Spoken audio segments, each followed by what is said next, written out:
Hello friends, this is exercise 3.1 question number 1। इस question में question दिया हुआ है given here are some figures. यहाँ पे 8 डायग्राम्स दिए हुए हैं अलग अलग तरह के, first, second, third, fourth, fifth, 6, 7 and 8 different diagrams हैं। ठीक है, अब इसमें से ये क्वेश्चन में आपको अलग अलग आइडेंटिफिकेशंस करने हैं। उसके लिए इस क्वेश्चन का जो दूसरा पार्ट है वो ऐसा है कि classify each of them on the basis of first. The first one is A and the A is simple curve. आपको ये जो डायग्राम्स यहाँ पे दिए हुए हैं इनमें से आपको आइडेंटिफाई करना है कि सिंपल कर्व्स कौन से हैं, और जो भी इनमें से सिंपल कर्व्स हैं उनके डायग्राम्स आपको यहाँ पे निकालना है। ठीक है, तो सबसे पहले तो हम देखेंगे सिंपल कर्व क्या होता है। कर्व यानी this all are curves. Okay, ये कर्व्स होता है यानी कोई भी एक पर्टिकुलर एरिया है, अगर उसको मैंने कवर कर दिया, उसको क्या कर दिया मैंने, कवर कर दिया, सो दिस इज कॉल्ड कर्व। अब ये कवर का जो शेप है, ये कर्व का जो शेप है वो ऐसा सर्कुलर भी हो सकता है, ट्रायंगुलर भी हो सकता है, रेक्टेंगुलर भी हो सकता है, या फिर हेक्सागोन भी हो सकता है, पेंटागोन भी हो सकता है, कुछ भी हो सकता है। ठीक है ना, वो एक क्लोज्ड पाथ होता है, so that is called curve. यानी स्ट्रेट लाइन ये हो गई और जो जिगजैग लाइन हो गई that is called curve. Okay, अब आते हैं हम यहाँ पे कि इस क्वेश्चन में जो मुझे सिंप्लीफाई करना है वो ये है कि सिंपल कर्व होना चाहिए। सिंपल कर्व का मीनिंग क्या है कि ये जो यहाँ पे कर्व्स दिए हुए हैं इनमें जो भी कर्व्स है वो सिंपली डिज़ाइंड होने चाहिए, एक सिंपल फॉर्मल वे में डिज़ाइन उसका होना चाहिए। ठीक है, तो वो कौन सा होगा, जैसे मैं स्टार्ट करता हूँ क्वेश्चन नंबर 1 से। ठीक है, क्वेश्चन नंबर 1 में देखा कि ये जो डायग्राम है वो बिल्कुल सिंपल फॉर्मेट में ड्रॉ किया गया है। लाइन सेगमेंट्स को यूज करते हुए ये कर्व डिज़ाइन किया गया है। यानी अगर मैं ये कर्व को एक पाथ एज्यूम करूँ, मैं अगर यहाँ से स्टार्ट करता हूँ ट्रैवल करना, तो मैं सिंपली यहाँ से ट्रैवल करते हुए वापस से मैंने जहाँ से स्टार्ट किया था वहाँ पे पहुँच जाता हूँ। ठीक है, so this is called simple curve. यानी सिंपल कर्व के केस में मुझे पहला आइडेंटिफिकेशन मिल गया है, तो मैं इस डायग्राम को यहाँ पे ड्रॉ कर सकता हूँ। ठीक है, so this is simple curve. Okay, second one को चेक करेंगे, क्या ये सिंपल कर्व है? Yes, this is also a simply designed curve. So second जो होगा वो भी आपका सिंपल कर्व होगा। ठीक है, थर्ड को चेक करेंगे, क्या ये सिंपल कर्व है? एक्चुअली अगर यहाँ पे सिर्फ ये एक सर्कल रहता था तो वी कैन से कि ये एक सिंपल कर्व था, बट ये अब सिंपल कर्व नहीं रहेगा क्योंकि यहाँ पे 2 सर्कल्स है, एक कंसेंट्रिक सर्कल है और ये भी सर्कल है ना, तो 2 कंसेंट्रिक सर्कल से, इसी वजह से ये सिंपल कर्व नहीं हो सकता है। सो यहाँ पे थर्ड वाला होगा क्या? नहीं, तो इसको थर्ड वाले को हम यहाँ पे नहीं लिखेंगे। ठीक है, फोर्थ वन। अब फोर्थ में चेक करते हैं, क्या एक सिंपल कर्व है? कर्व तो है बट सिंपल नहीं है। क्यों नहीं है? क्योंकि ये बहुत ही कॉम्प्लिकेटेड दिखाई दे रहा है आपको। ये सिंपली डिज़ाइन किया हुआ कर्व दिख रहा है क्या? नहीं, इसलिए ये सिंपल कर्व नहीं हो सकता है। Okay, now number fifth. Yes, this is a simple curve. Why? क्योंकि ये भी देखिए सिंपली डिज़ाइन किया हुआ कर्व है। ओके, तो मेरा यहाँ आंसर जो है फिफ्थ भी इसके आंसर में आएगा। ठीक है, मैं इसको ऐसे डिज़ाइन कर लूँगा। सो फिफ्थ वाला भी मेरा सिंपल कर्व बन गया। 6 को चेक करूँगा, क्या ये एक सिंपल कर्व है? Yes, this is also a simple curve. मैंने नंबर 6 को भी सिंपली डिज़ाइन कर लिया। Okay, now coming to the 7।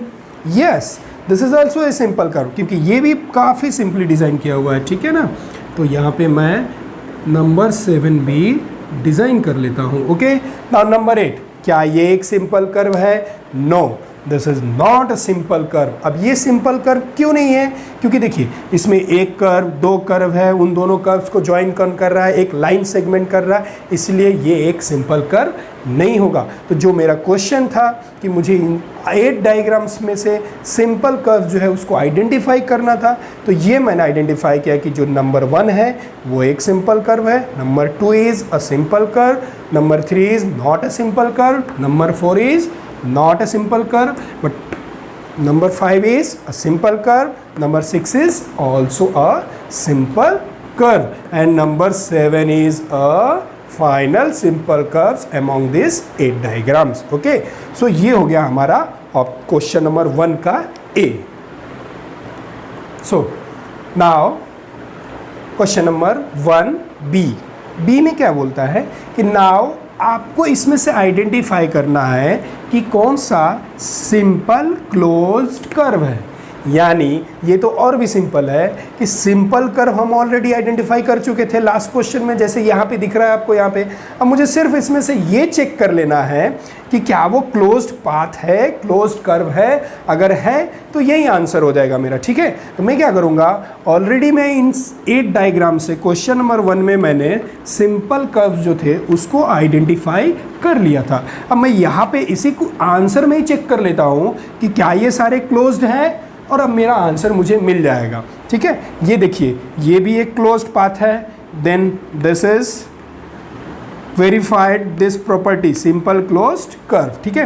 ये क्वेश्चन देखिए ये भी एक क्लोज्ड पाथ है। क्लोज्ड पाथ का मीनिंग क्या होता है, या देखिए क्लोज्ड पाथ का मीनिंग है कि जैसे ये एक पाथ है, मैं यहाँ से चलना शुरू करता हूँ तो यहाँ से चलते चलते मैं इस पॉइंट तक पहुँच जाऊँगा, यानी मैं ए से चला, बी तक पहुँचा, वापस सी तक पहुँचा। लेकिन क्या इस पाथ से चलते चलते मैंने जहाँ से स्टार्ट किया था वहाँ तक पहुँच पाया?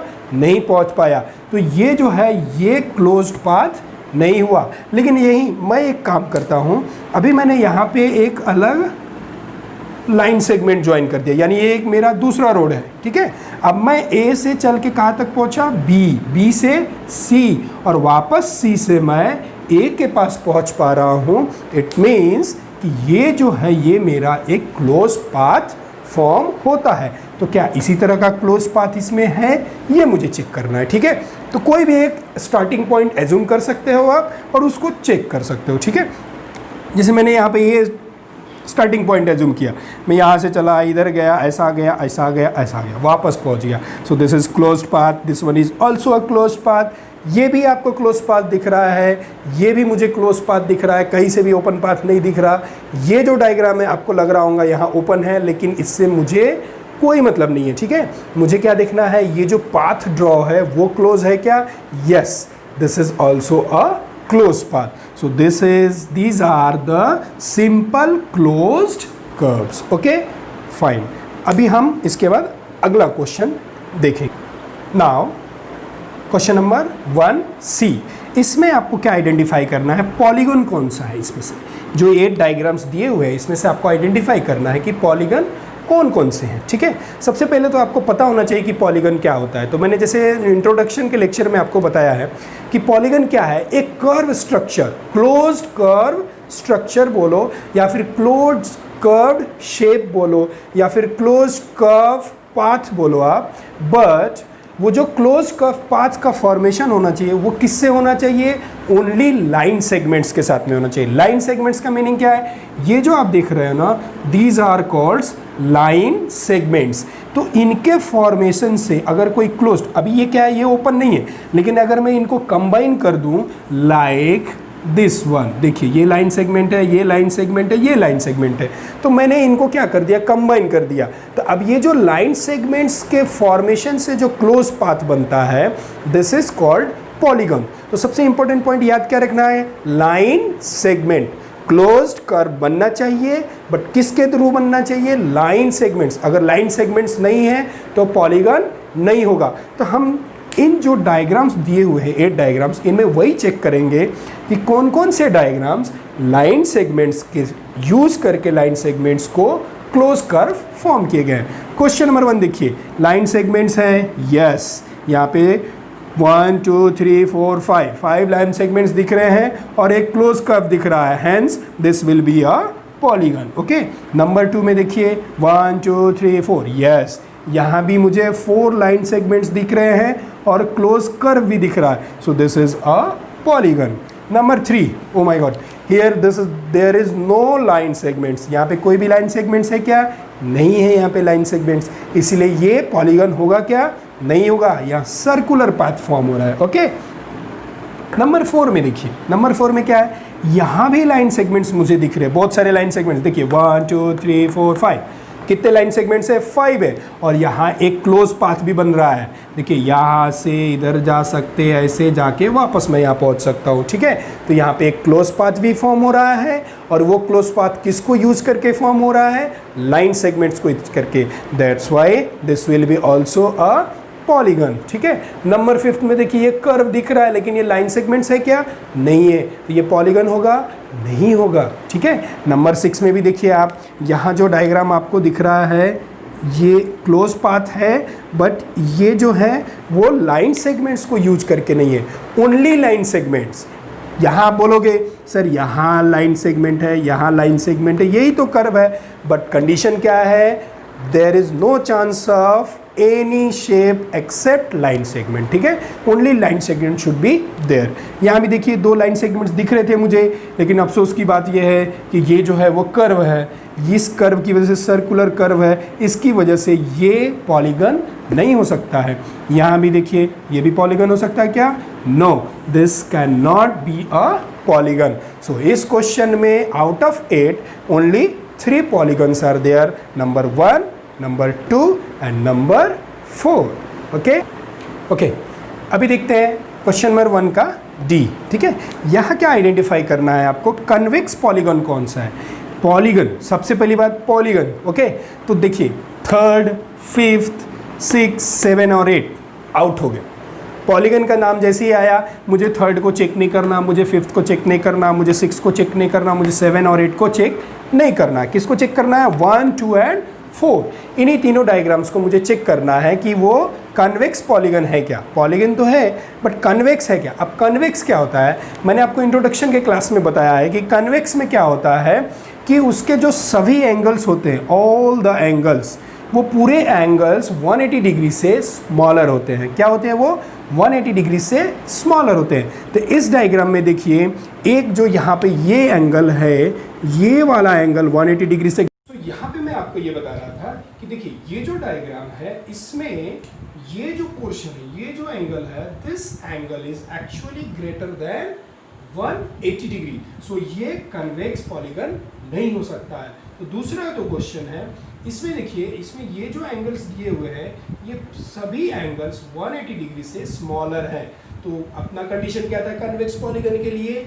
कि जो भी पॉलीगन्स के एंगल्स हैं वो 180 डिग्री से स्मॉलर होने चाहिए, यानी इसके सारे एंगल्स 180 डिग्री से स्मॉलर है। इसलिए ये जो है, ये जो डायग्राम है वो कन्वेक्स पॉलीगन की कंडीशंस को सेटिस्फाई करता है। तो मेरा पहला आंसर मुझे मिल गया, ठीक है। अब मैं 4th को चेक करूंगा। 4th में जो है, यहाँ भी कुछ पोर्शंस ऐसे हैं जो कि 180 डिग्री से बड़े हैं, बिगर है, ग्रेटर है। जैसे यहाँ देखिए, ये जो पोर्शन है, ये जो एंगल का पोर्शन है यहाँ से यहाँ तक का, ये देखिए ये 180 डिग्री से ग्रेटर है। इसलिए यहाँ पे ये जो पॉलीगन है वो कन्वेक्स पॉलीगन नहीं हो सकता है। बाकी तो ये 180 डिग्री से स्मॉलर है, ये भी स्मॉलर है, ये भी स्मॉलर है, ये भी है, ये भी है, ये भी है, लेकिन ये जो एंगल है ये 180 डिग्री से ग्रेटर है, ठीक है। इस वजह से इसमें और भी एंगल्स है, यहाँ का जो एंगल है वो भी होगा, यहाँ का जो एंगल है वो भी होगा। तो वो जो होंगे वो एंगल्स 180 डिग्री, जैसे ये देखिए, ये जो एक और एंगल है ये भी 180 डिग्री से ग्रेटर हो जाएगा। तो इस तरह से इसमें कई एंगल्स ऐसे हैं जो 180 डिग्री से ग्रेटर है। तो ये मेरा कन्वेक्स पॉलीगन नहीं हो सकता है, ठीक है। सो फाइनली मुझे यहाँ पे सिर्फ एक ही कन्वेक्स पॉलीगन मिला, और वो कौन सा है? नंबर 2। यहाँ पे नंबर 2 मुझे देना पड़ेगा। Okay, thank you. इसके बाद आप देखेंगे next question. Okay, now the next question is question number 1 ई। यहाँ क्या करना है? कनकेव पॉलीगन बताना है, ठीक है। हमने अभी इसके प्रीवियस क्वेश्चन में कन्वेक्स पॉलीगन बताया। कन्वेक्स पॉलीगन में क्या था कि उसके सारे एंगल्स 180 डिग्री से स्मॉलर होते हैं, ठीक है। उसका अपोजिट होगा यहाँ पे कनकेव पॉलीगन में एटलीस्ट एक angle, single one angle at least 180 degree से ग्रेटर होना चाहिए। क्या होना चाहिए? ग्रेटर होना चाहिए। तो मुझे ये क्वेश्चन नंबर 1, 2 एंड 4 जो कि पॉलीगन्स हैं सिर्फ उन्हीं में चेक करना है मुझे, ठीक है। बाकी के चेक करने की जरूरत नहीं है क्योंकि ऑलरेडी वो फिल्टर हो चुके हैं, ठीक है ना। मैं यहाँ पे चेक करता हूँ तो यहाँ पे देखिए ये जो एंगल है वो 180 डिग्री से स्मॉलर है, ये 90 डिग्री होगा, ये 90 डिग्री होगा, बट ये 180 डिग्री से स्मॉलर होगा। लेकिन ये जो यहाँ का एंगल है ये डेफिनेटली 180 डिग्री से लार्जर होगा, ग्रेटर होगा। इसका मतलब कि जैसे ही मुझे एक एंगल 180 डिग्री से ग्रेटर मिल गया means this one can be said as concave polygon. तो मुझे मेरा एक आंसर यहाँ पे कनकेव पॉलीगन के टर्म में मिल गया जिसका ये एंगल 180 डिग्री से ग्रेटर है, ठीक है। अब सेकंड में चेक करते हैं। यहाँ जैसे हमने लास्ट क्वेश्चन में सॉल्व किया था इसके सारे एंगल्स जो है ये और ये सभी 180 डिग्री से स्मॉलर है, इसलिए ये कनकेव पॉलीगन नहीं हो सकता है, ठीक है। फोर्थ में चेक करता हूं मैं, इसमें कई ऐसे टर्म्स होंगे, एंगल्स होंगे, एक्सेप्ट ये वर्टिसेस जो आपको दिख रहे हैं ना, ये वर्टिसेस जो है यही सिर्फ 180 डिग्री से स्मॉलर है। अदरवाइज यहाँ पे जैसे देखिए एक एंगल ये वाला फॉर्म होता है, ठीक है, एक एंगल यहाँ से यहाँ फॉर्म हो रहा है, ठीक है ना, एक एंगल आप देखोगे तो यहाँ से यहाँ की तरफ फॉर्म हो रहा है, ठीक है। ये सारे एंगल्स जो हैं वो 180 डिग्री से ग्रेटर फॉर्म हो रहे हैं इस डायग्राम में, ओके। तो इसका मतलब एटलीस्ट 1 चाहिए था मुझे, यहाँ तो बहुत सारे 2-3 दिख रहे हैं मुझे। तो ये जो एक एंगल है 180 डिग्री से ग्रेटर है, इसलिए ये जो मेरा होगा कनकेव पॉलीगन के अंडर आएगा, ठीक है।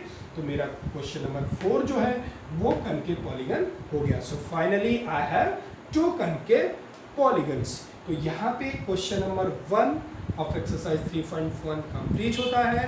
आप इसको काफ़ी केयरफुली सॉल्व करेंगे। Thank you.